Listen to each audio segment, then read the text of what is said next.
Bonjour à tous et bienvenue sur la chaîne YouTube où on parle de pédocriminalité sans aucun tabou.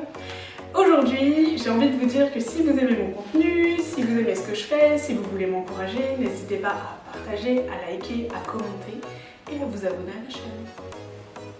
Je l'ai bien fait, c'est tout aussi. Mais en fait, mine de rien, il faut le dire parce que je me rends compte que les gens, quand ils regardent mes vidéos et qu'ils les trouvent bien ou autres, ils pensent pas forcément à s'abonner ou à liker. Et genre, je suis la première, quand je regarde des vidéos, à pas forcément y penser. Et je me suis dit, il faut que je le dise. Parce que des fois, je like au bout de la 3e vidéo du même youtubeur que je regarde, puisqu'en fait, j'y ai pas pensé. Enfin bref, si elle est en mère comme moi, n'hésitez pas. Aujourd'hui, on va parler d'une phrase qu'on me dit tout le temps, et je sais que je l'ai déjà dit dans plein de vidéos. On dirait pas que tu as été victime de pédocriminalité. Alors, on va remettre un petit peu les choses dans leur contexte. Nous sommes en 2024, je suis suivie par des psychiatres ou des psychologues depuis 2016. Alors, sachant que la psychiatrie ou la psychologie est quand même une science reconnue, c'est pas les mêmes sciences qu'on est, et elles vont ensemble naturellement. Et parce que je sais qu'il y a des psychiatres qui n'aiment pas du tout quand on dit que les psychologues, tout ça, mais moi je sais que ma psychiatre ça lui posait absolument aucun problème. Et du coup on va éviter toute cette bataille, on va parler de psychologie et de psychiatrie. Je suis suivie depuis 2016. Est-ce que vous n'avez pas l'impression que concrètement, si en 2024 j'avais pas un tout petit peu évolué, c'est que vraiment il y a un problème et genre que je serais en train de me faire arnaquer? Soyons clairs les gars. Déjà de 1, je suis tombée sur un super médecin traitant qui a su m'aiguiller, qui a su me dire quoi faire, qui a été hyper bienveillante. 2, je suis tombée sur une psychiatre. J'aurais pas pu trouver mieux.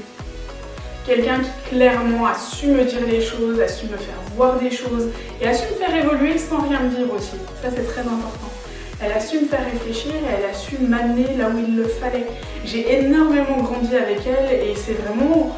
je la remercie énormément. Si vous passez sur ma chaîne, clairement, merci. Parce que la personne que je suis aujourd'hui, clairement c'est en partie grâce à elle. C'est en partie grâce à elle parce que je n'aurais pas été capable...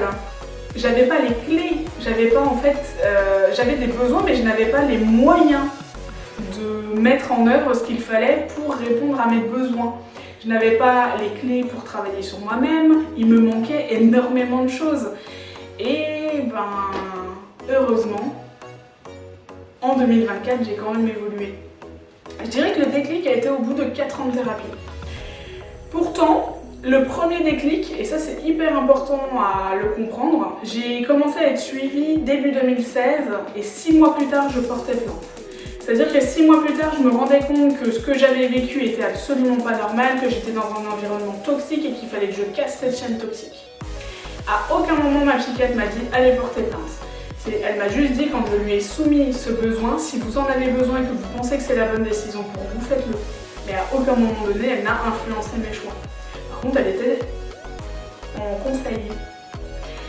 Elle savait aussi me prévenir en me disant attention là-dessus vous êtes un petit peu fragile.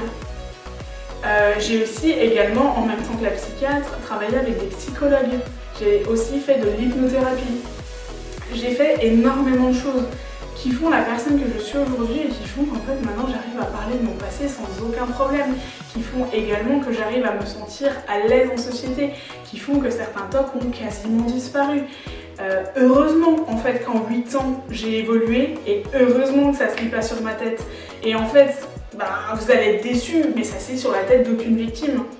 Moi franchement, si vous me dites que oui sur certains, je vous mets au défi dans la rue de me dire qui est victime, qui l'est pas, si moi je fais passer des victimes devant vous. Et je peux vous dire, et sans deck, qu'au moins une fois sur 2 vous allez vous planter. C'est-à-dire qu'en gros, ouais, vous êtes peut-être psychologue, et puis peut-être que dans 50% vous aurez peut-être de la chance parce que pardon, la victime dans son processus, elle en sera peut-être pas assez loin pour avoir assez confiance en elle, etc. pour se balader, elle sera peut-être en stress post-traumatique avec l'état d'alerte, etc. Moi je peux vous dire que tout ce qui se passe dans ma tête, clairement ça se voit pas du tout sur mon visage. C'est-à-dire que quand je suis complètement stressée dans un lieu ou autre, ça ne se verra absolument pas. Et surtout, j'ai fait le choix de vivre. Et ça, c'est un choix qui a été clairement mais très difficile à faire. Et c'est un choix que j'ai fait au bout de 4 ans de thérapie. Au bout de 4 ans de thérapie, je me suis dit maintenant j'en ai marre de ne vivre qu'à travers ce que j'ai vécu. Je veux m'ouvrir à d'autres choses, j'ai envie de voir d'autres choses, j'ai envie de vivre. C'est tout. Et je m'autorise à vivre.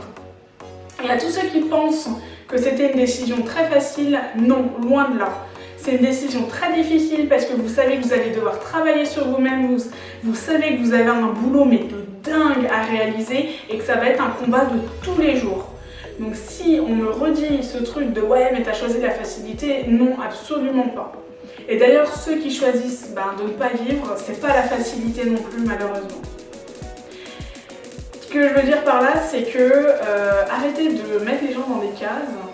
Et clairement, si ça se lit pas sur ma tête, remerciez mes thérapeutes. Je vous dis à bientôt. Et ça veut dire aussi que j'ai pas perdu mon argent. À bientôt.